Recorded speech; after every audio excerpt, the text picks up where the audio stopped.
The modern interpretation of the offside law can be confusing, so to help you understand it better, we'll look at 5 elements of offside that you probably didn't know about, including being in an offside position is not an offence, coming back from an offside position, deflection or deliberate play, opponent intentionally playing the ball, and body parts used to determine offside. First up, being in an offside position is not an offence, as listed in the laws of the game. Here you see the offside line and the ball about to be passed. This player is clearly in an offside position, but as the ball is passed, this is the player who will actually receive it. We see here that the player who was originally onside actually receives the ball, and the player who was originally offside is now back in an onside position. This is what is known as a new phase of play. So to summarise, if you are in an offside position when the ball is played, but you do not make an attempt to go for the ball or impact the defenders around you, and then you get back to an onside position, providing the ball is played by another player before you touch it, you will not be called offside. That leads us nicely into the next element, which is coming back from an offside position. In this example, the player is clearly well offside when the ball is played by his teammate. Even though he runs back into his own half before touching the ball, the player is offside because he has come back from an offside position, and nobody else touched the ball in the meantime. If you are offside when the ball is originally played by a teammate, then you come back from an offside position and nobody else touches the ball before you do, you will be called offside as soon as you touch the ball. In another example of coming back from an offside position, here you can see that the player is only very marginally offside, by his foot actually, when his teammate controls the ball.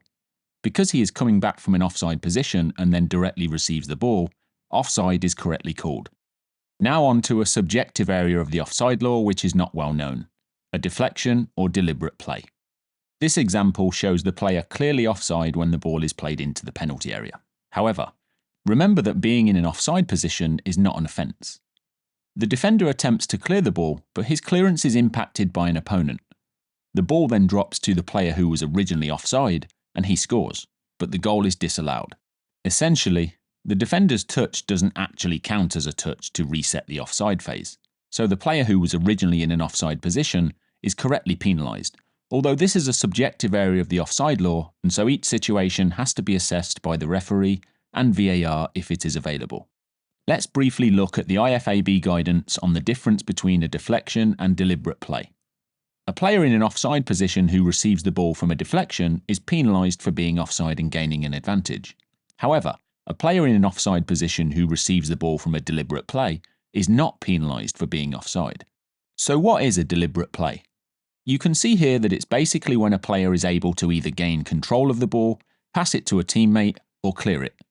As we saw in the example, the defender was not able to do any of those things, and so his touch was not considered a deliberate play. Therefore, the player coming back from an offside position was penalised for being offside. Now on to a more straightforward element of the offside law, an opponent intentionally playing the ball to a player in an offside position.